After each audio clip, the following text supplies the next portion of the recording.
ጠቅላይ ሚኒስትር አብይ አህመድ ወደ ጠፈር ሊጓዙ እንደሆነ የሚያሳዩ መረጃዎች ትላንት ከወጣ በኋላ ብዙዎችን እያነጋገረ ይገኛል።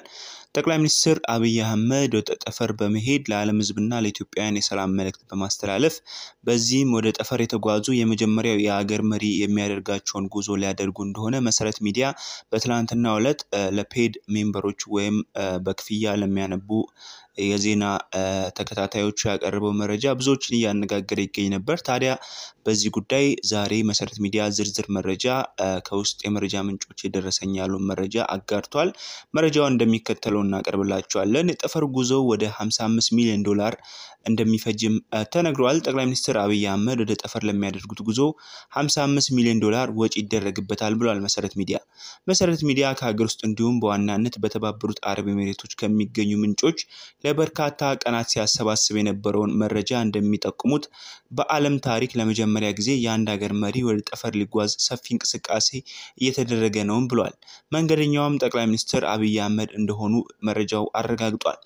በኤሚሬት የሚገኙ ምንጮች እንዳረጋገጡልን ጠቅላይ ሚኒስትሩ ወደ ጠፈር የመጓዛቸው ዓላማ በርካታ ግቦችን አካቷል። ከነዚህ መካከል የሰላምና የአንድነት መልእክት ለዓለም ብሎም ለኢትዮጵያውያን ለማስተላለፍ እንዲሁም ወጣቶች ወደ ቴክኖሎጂ ዘርፍ እንዲሳቡ እንዲነሳሱ ለማድረግ ታስቧልም ብሏል። ውይይቱ በኢትዮጵያ መንግስት እንዲሁም በተባበሩት አረብ ኤሚሬት በኩል በስፋት ንግግር እየተደረገበት ነው ያሉት አንድ በዱባይ የሚገኝ የመረጃው ምንጭ በተለይ ከጠፈር ላይ ሆኖ ለዓለም ሕዝብ መልእክት ማስተላለፍ የእቅዱ ዋና ግብ ነው ብሏል። ፕሮጀክት ኤክስ በሚል ስም ተሰጥቶት እየተሰራበት እንደሆነ የሚነገርለት የጠፈር ጉዞ ወጪው በተባበሩት ኤሚሬቶች የሚሸፈን መሆኑን አንድ ሌላ እዛው ዱባይ የሚገኝ ምንጭ ለሚዲያው ተናግሯል። ለመዳሰስ የሚሞክሩ ጽሁፎች እንደሚጠቁሙት ወደ ጠፈር የሚደረጉ ጉዞ ለአንድ ሰው በትንሹ $250,000 እስከ ከፍተኛው $55 ሚሊዮን ሊደርስ እንደሚችልም ይጠቁማል። ለምሳሌ ብሉ ኦሪጅን እና ቨርጂን ጋላክቲክ የተባሉ ማንኮራኩሮች ከነፍቀ ክበብ በታች ለሚደረግና ርካሽ የተባለ ጉዞ $200,000 እስከ $400,000 ያስከፍላሉ። ራቅ ያሉና ከነፍቀ ክበብ ውጭ የሚደረጉ የጠፈር በረራዎች የሚያከናውኑ እንደ ስፔስ ኤክስ ያሉ ሮኬቶች ደግሞ በአንድ ሰው እስከ $55 ሚሊዮን ወይም 7.3 ቢሊዮን ብር እንደሚያስከፍሉም ታውቋል።